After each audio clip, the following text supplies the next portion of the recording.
বন্ধুরা সবাই কেমন আছো? বন্ধুরা আজকে তোমাদের আপন মায়ের সাথে রাতে কাজ করার অসাধারণ একটি সত্য ঘটনা বলবো। গল্পটি শেষ পর্যন্ত শুনলে তোমরা বাধ্য হবে হাতের কাজ করতে। না হলে সবাই আমাকে কাজ করে দিয়ে যাবে, আমি বাধা দেব না। আমি কলেজে এইচএসসি পড়ার সময় এই ঘটনাটা ঘটেছিল। আমি কলেজ হোস্টেলে থাকতাম। হোস্টেলটা ছিল একতলা বিল্ডিং। আমি সেকেন্ড ইয়ারে উঠার পর হঠাৎ করেই কলেজ কর্তৃপক্ষ ঘোষণা দিল যে হোস্টেল ভেঙে বহুতল করা হবে। আমাদেরকে 2 মাসের সময় দেওয়া হলো, এর মধ্যেই যে যার মতো থাকার জায়গা ঠিক করে নেবে। আশেপাশে আমার কোনো আত্মীয় স্বজন ছিল না। মেসের জন্য কয়েকদিন ঘুরলাম কিন্তু পছন্দ মতো পেলাম না। আমার তো ভয় হলো যে শেষ পর্যন্ত হয়তো আমি থাকার জায়গা খুঁজে পাব না, সেক্ষেত্রে আমার পড়াশোনার কি হবে সেটা ভেবেই অস্থির হয়ে পড়লাম। চেষ্টা করে করে যখন হতাশ, তখনই আমার এক বন্ধু খবর দিল যে এক ভদ্রলোক পেইং গেস্ট রাখবে। আমি কাল বিলম্ব না করে সেখানে ছুটলাম। কলেজ থেকে মাইলখানেক দূরে গ্রাম্য পরিবেশে পাকা বাড়ি। বাড়িওয়ালা ভদ্রলোক খুবই অমায়িক, উনি একজন অবসরপ্রাপ্ত সহকারী জজ। বুড়ো বুড়ি ছাড়া বাড়িতে আর কেউ থাকে না। ভদ্রলোকের বয়স হয়ে গেছে বলে বাসায় একজন লোক দরকার যে বিপদে সাহায্য করতে পারবে, টুকটাক বাজার করতে পারবে আর বুড়োকে একটু সময় দিতে পারবে। আমি শুনেছিলাম পেইং গেস্ট রাখবে, কিন্তু আমার ভাগ্য আরও ভালো, উনি আমার থাকা খাওয়ার জন্য কোনো টাকা পয়সা নেবেন না বলে জানালেন। ভদ্রলোকও আমাকে পছন্দ করলেন। আমি আর দেরি না করে পরদিনই ব্যাগপত্র নিয়ে হাজির হলাম। বাড়ির কাছেই একটা বিশাল খেলার মাঠ ছিল। বিকেলবেলা এলাকার প্রচুর ছেলে মেয়ে সেই মাঠে খেলাধুলা করত। আর সকালবেলা যুবক থেকে বুড়োরা আসত ব্যায়াম করতে। আমার অভ্যাস ছিল প্রতিদিন ভোরে উঠে দৌড়ানো। যারা আসত প্রায় সবাই সবাইয়ের পরিচিত হয়ে উঠেছিলাম। হঠাৎ একদিন একজন নতুন অতিথিকে দৌড়াতে দেখলাম। ভদ্রলোক সহজেই আমার দৃষ্টি আকর্ষণ করল। কারণ উনি দারুণ হ্যান্ডসাম, পেটানো শরীর, বেশ লম্বা আর দেখেই বোঝা যায় শরীরে তাকত আছে। আমি একবার উনাকে পানি করার সময় হাত তুলে সালাম দিলাম, উনিও জবাব দিলেন এবং হাসলেন। সবচেয়ে উল্লেখযোগ্য হল উনি বারবার পিছন ফিরে আমাকে দেখছিলেন। ভদ্রলোক শ্যামলা, কালোই বলা চলে, গোঁফ আছে, তবে দেখেই বোঝা যায় লোকটা খুব মিশুক প্রকৃতির। সেদিনই বিকেলবেলা আমি মাঠের একপাশে বসে খেলা দেখছিলাম। এমন সময় সেই ভদ্রলোককে দেখলাম, তবে একা নয়, সাথে 8-9 বছরের একটা বাচ্চা মেয়ে খেলনা হাতে তার সাথে হাঁটছে। হঠাৎ করেই বাতাসে খেলনাটা ছুটে মাঠের মধ্যে উড়ে গেল। আমি দৌড়ে গিয়ে খেলনাটা এনে মেয়েটার হাতে দিলাম। ভদ্রলোক খুব খুশি হয়ে বললেন, thanks brother, many many thanks. আমি আপনাকে সকালে মাঠে দেখেছি, রাইট? আমি মুখে জবাব না দিয়ে মাথা ঝাঁকালাম। উনি হাত বাড়িয়ে দিয়ে হ্যান্ডশেক করে বললেন, আমি মেজর সুবীর, আর্মিতে আছি, আর এ আমার মেয়ে মল্লিকা। আসুন না আমার বাসায়, জমিয়ে আড্ডা দেয়া যাবে। বেশি দূরে নয়, এই তো কাছেই। আমি কথা দিলাম যে অবশ্যই যাব। উনি বাসার লোকেশন বলে দিলেন, এখান থেকে উত্তর দিকে 8টা বাড়ি পরেই একটা মুদি দোকান আছে, রহমান স্টোর্স, সেটার পিছনেই তাদের বাড়ি। আমার নেমপ্লেট দেয়া আছে গিউ। আমি চিনলাম বাসাটা, একটা একতলা বাড়ি। যাব ভেবেছিলাম, কিন্তু পরে ভুলে গেলাম। 2 দিন পর ভোরে সুবীর সাহেবের সাথে আবার দেখা, তখন আর উনি আমাকে ছাড়লেন না, একেবারে সাথে করে বাসায় নিয়ে গেলেন। বাড়িটা উনার নয়, ওটা উনার শ্বশুর বাড়ি। উনার বউয়ের সাথে পরিচয় করিয়ে দিলেন। আমি সুবীর সাহেবের বউকে দেখে খুব অবাক হলাম। উনার সাথে মানায় না, শুধু বয়সে নয়, রূপেও রাত আর দিন পার্থক্য। উনার বয়স 50-এর কাছাকাছি, কিন্তু উনার বউয়ের বয়স 30-এর উপরে হবে না। মহিলার নাম রেনু, আমি তাকে রেনু আপা বলে ডাকতাম, কারণ ভাইবোন সম্পর্কের মধ্যে কেউ খারাপ কিছু খোঁজে না। রেনু আপা অপরূপ সুন্দরী, যে কোনো পুরুষের হার্টবিট বাড়িয়ে দেওয়ার মতো যথেষ্ট উপাদান তার আছে। রেনু আপা বেশি লম্বা নয়, 5 ফুট মতো হবে। মালা ওদের একমাত্র মেয়ে, ক্লাস 2-তে পড়ছে। নাদুস নুদুস নরম তুলতুলে সে, তবে গায়ের রং ওর বাবার মতোই কালো আর উচ্চতায় মায়ের মতো খাটো। তবে ঝকঝকে সাদা দাঁতের হাসিটা দারুণ, সেই সাথে ওর চেহারাটাও বেশ মিষ্টি। সুবীর সাহেব এতদিন মিশনে ছিলেন বলে রেনু আপা মালাকে নিয়ে বাপের বাড়িতেই আছেন। ওদের আন্তরিকতা আমাকে মুগ্ধ করল। একদিনের পরিচয়ে এই অনাত্মীয় শহরে মনে হলো এরা আমার কতকালের চেনা আত্মীয়। আমি বেশ খানিকক্ষণ গল্প করলাম, নাস্তা না করিয়ে ছাড়ল না। আমার ক্লাস ছিল, সেই জন্য তাড়াতাড়ি চলে আসতে হলো। তবে সুবীর সাহেব আমাকে দিয়ে প্রতিজ্ঞা করিয়ে নিলেন যে সম্ভব হলে প্রতিদিন একবার যেন উনাদের সাথে দেখা করি। আমারও ভালো লেগে গেল, বিশেষ করে মেয়েদের আমার সবসময় ভালো লাগে। রেনু আপার মতো সুন্দরী আর মিশুক হলে তো কথাই নেই। সেদিনের পর থেকে রেনু আপার বাসায় যাওয়া আমার প্রতিদিনের ডিউটি হয়ে গেল, বিশেষ করে টিভি সিরিয়াল দেখার জন্য। তাছাড়া ভিসিআর আছে, মাঝে মাঝে হিন্দি ছবিও দেখা হয়। ছুটি শেষে সুবীর সাহেব তার কর্মস্থলে ফিরে গেলেন, তবে আমার যাতায়াত বন্ধ হল না। সাধারণত আমি রাত 9টার দিকে যেতাম টিভিতে নাটক দেখার জন্য। মালা ইতিমধ্যেই আমার সাংঘাতিক ভক্ত হয়ে গেছে। আমি গেলে আমাকে ছেড়ে নড়তেই চায় না। আর সাংঘাতিক গা ঘেঁষা স্বভাব মেয়েটার। যতক্ষণ থাকবো আমার কোলে বসে থাকবে, না হলে পিঠে চাড়বে। আমি বেল বাজাতেই ছুটে এসে মালাই দরজা খুলে দেয়। আমি ঘরে ঢুকে সোফায় বসার সাথে সাথে আমার কাছে বসে গলা ধরে। আমিও ওকে কাছে টেনে ধরি। মালা শুধু খিলখিল করে হাসে। রেনু আপা মাঝে মাঝে আমাকে বিরক্ত না করার জন্য মালাকে বকা দেয়, কিন্তু আমি আপাকে ওকে বকতে মানা করি। এভাবেই আমাদের দিনগুলি কাটতে থাকে। আমি দিনে দিনে রেনু আপার পরিবারের একজন সদস্য হয়ে উঠি। মা-মেয়ে দুজনের সাথেই আমার সময় গাঢ় হয়ে ওঠে। তবে আমি একজন নারী লোভী হলেও মালার সাথে আমার সম্পর্ক ছিল একেবারেই নির্ভেজাল, স্বাভাবিক। আমার মনে ওই বাচ্চা মেয়েটা সম্পর্কে কোনো খারাপ উদ্দেশ্য ছিল না। এমনকি রেনু আপা একটা আইটেম হলেও আমি তাকে খুবই সম্মানের চোখে দেখতাম। এক কথায় ওই পরিবারের সাথে আমি একেবারেই সুস্থ স্বাভাবিক একটা সম্পর্ক গড়ে তুলতে চেয়েছিলাম। কিন্তু আমার দুর্ভাগ্য আমাকে সেটা হতে দিল না।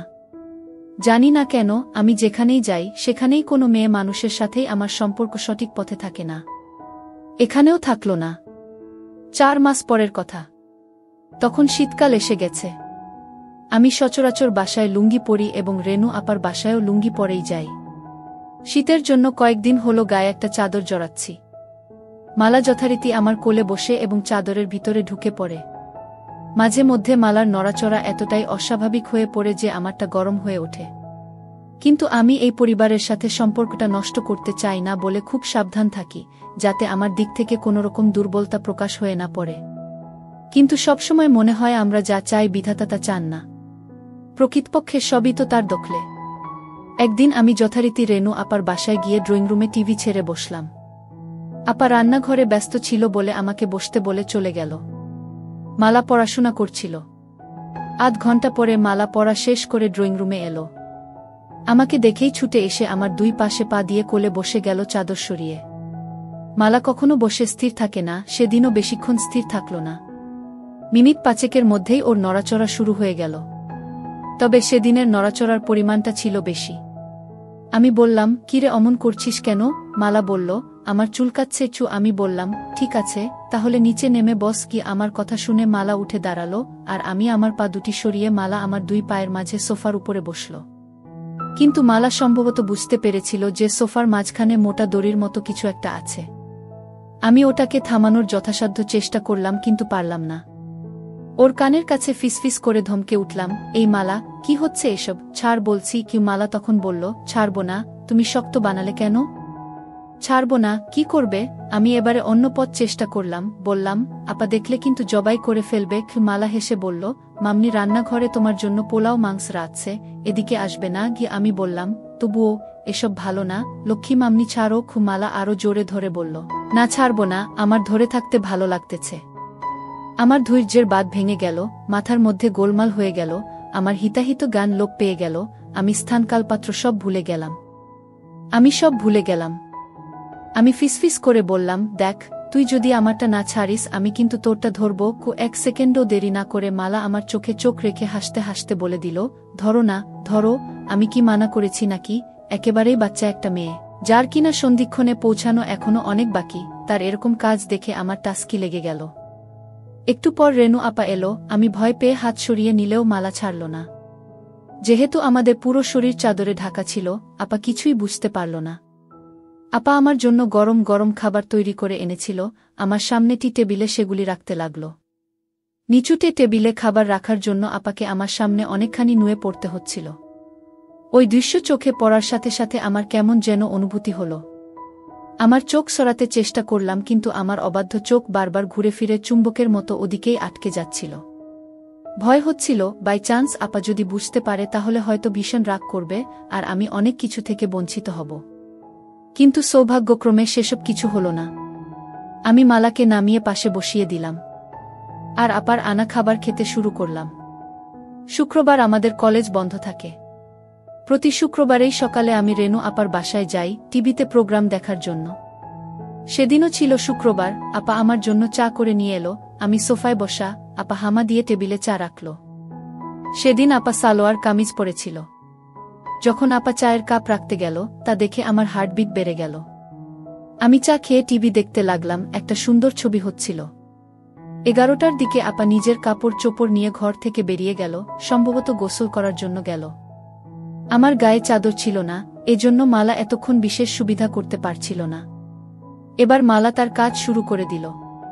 আমার কৌতূহল চেপে রাখতে না পেরে আমি জানতে চাইলাম, ও এসব কোথা থেকে শিখেছে। মালা প্রথমে আমাকে কসম খাইয়ে নিল যে আমি কাউকে এটা বলবো না। পরে বলল টিভিতে দেখে শিখেছে। আমি বললাম মানে? মালা বলল, বাবা ছুটিতে আসার সময় ভিডিও ক্যাসেট নিয়ে আসে। অনেক রাতে ওরা যখন মনে করে আমি ঘুমায়ে গেছি তখন সেই ভিডিও দেখে, কিন্তু আসলে তো আমি ঘুমাই না। চুরি করে দেখি কেমন করে এসব কাজ করতে হয়। রেনু আপা চলে আসাতে আমরা চুপ মেরে গেলাম। মালা উঠে বাইরে চলে গেল। আমি টিভিতে মনোযোগ দিলাম। আমি যেখানে বসেছিলাম সেখান থেকে রেনু আপার ড্রেসিং টেবিল আড়ালে হলেও ড্রেসিং টেবিলের সামনে কেউ দাঁড়ালে সরাসরি তাকে দেখা না গেলেও আয়নার মধ্যে তাকে পরিষ্কার দেখা যায়। আমিও দেখতে পাচ্ছিলাম।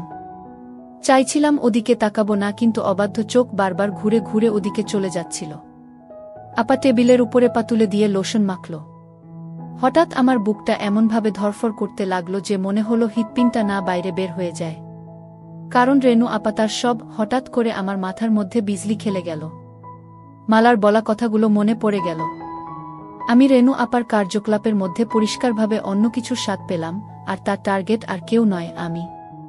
মুখে ভাই ডাকলেও তার আসল উদ্দেশ্য অন্য। মালার কথায় বুঝতে পেরেছি যে কোনো কারণেই হোক সুবীর বাবু কাজ করতে অক্ষম। সেক্ষেত্রে আপার কাতর হওয়াটাই স্বাভাবিক। কিন্তু মালার সাথে আমি যেভাবে আটকে গেছি তাতে মামে দুজনকেই। না না, সেটা সম্ভব নয়। এটা আমি পারব না। সিদ্ধান্ত নিলাম, হয় মালা না হয় আপা থেকে আমাকে দূরে থাকতে হবে। সেদিনের মতো আমি দ্রুত আপার বাসা থেকে চলে এলাম। পরের 2-3 দিন ইচ্ছে করেই আমি আপার বাসায় গেলাম না। পরের দিন বিকেলবেলা যখন আমি গেলাম আপা খুব রাগ করল। আমি অজুহাত দেখালাম যে সামনে পরীক্ষা, সেজন্যে আসিনি, আর তাছাড়া আমার বাড়িওয়ালা আর তার বউ একটা নিমন্ত্রণ খেতে গেছে 3-4 দিনের জন্য, তাই বাড়ি ছেড়ে আসতে পারিনি।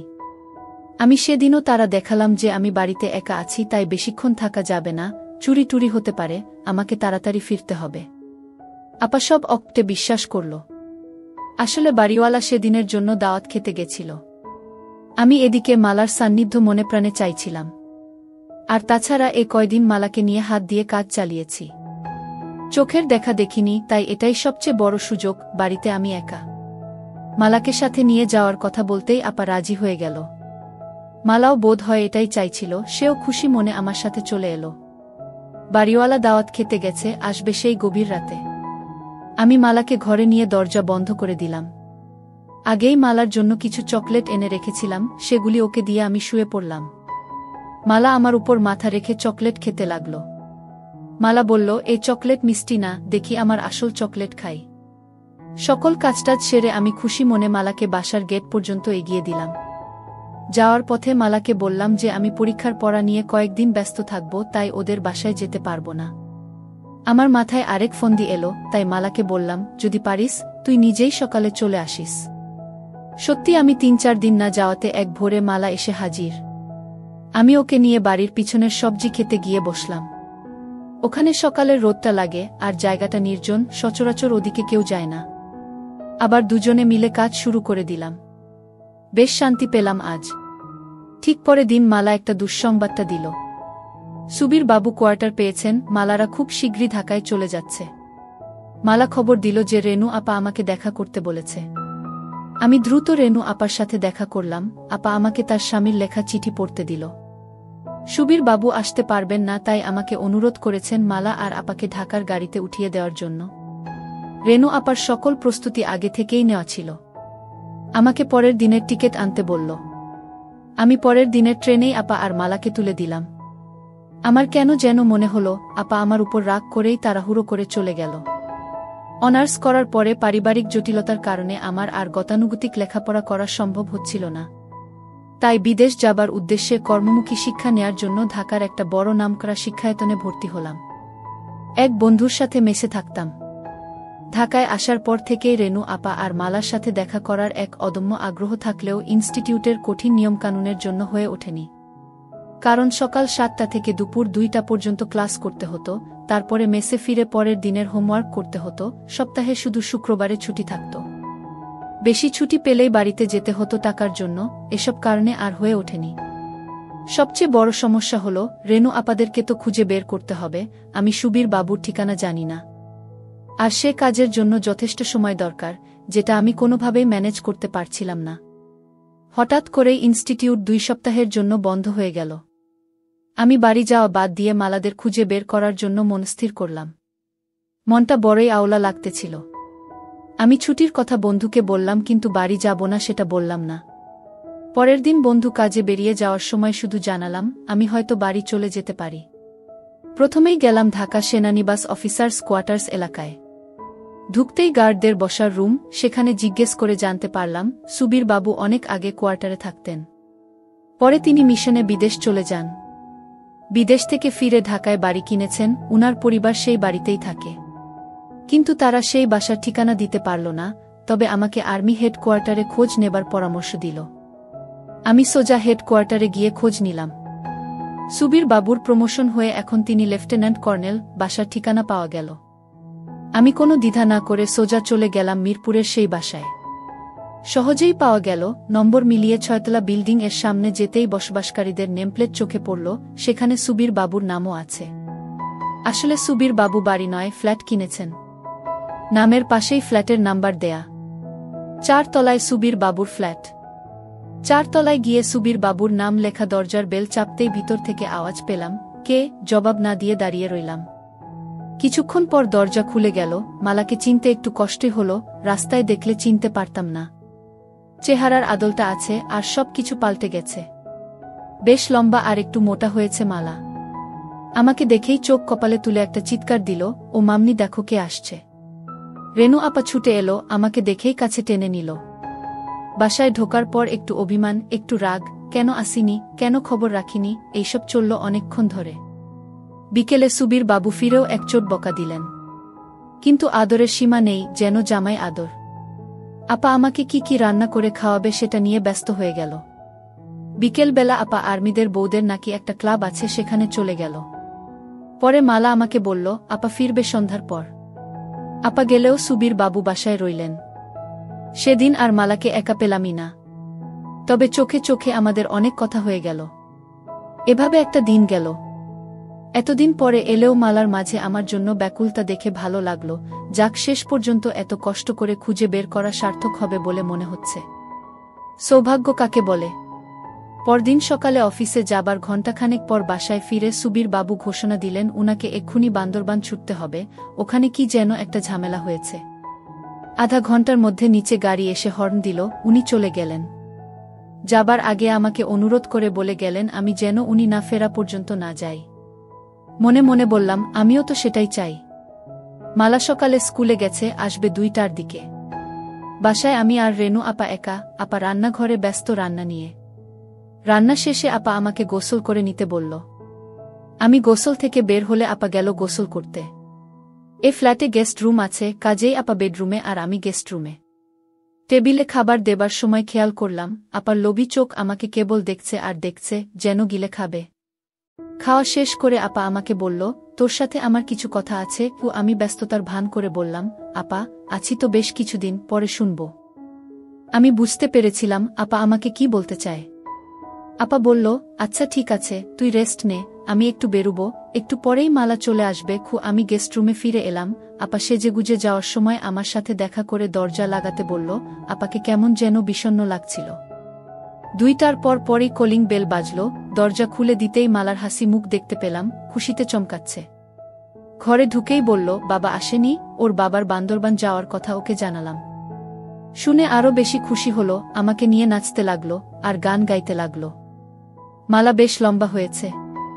মনে হলো মাঝের এই 6টি বছর মালার কাছে 6টি দিনের মতো। মালা সেই আগের মতোই আছে, একটুও বদলায়নি।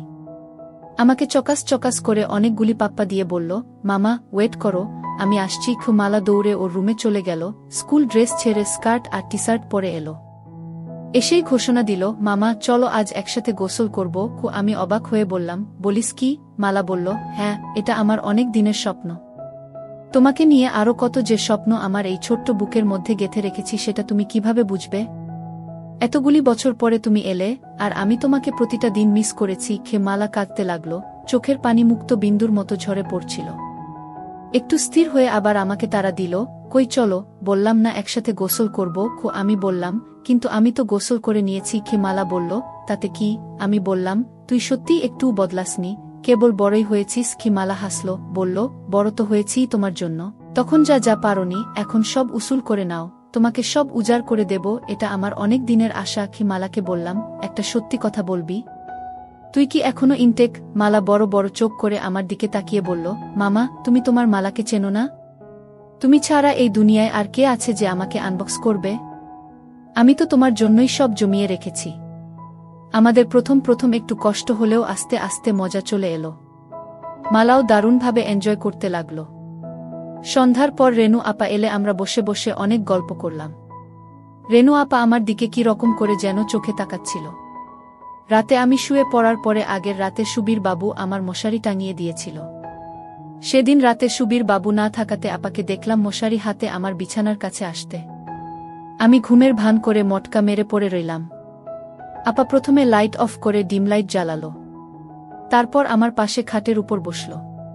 কতক্ষণ বসে আপা কি যেন ভাবল, তারপর উঠে মশারি টাঙিয়ে দিয়ে চলে গেল।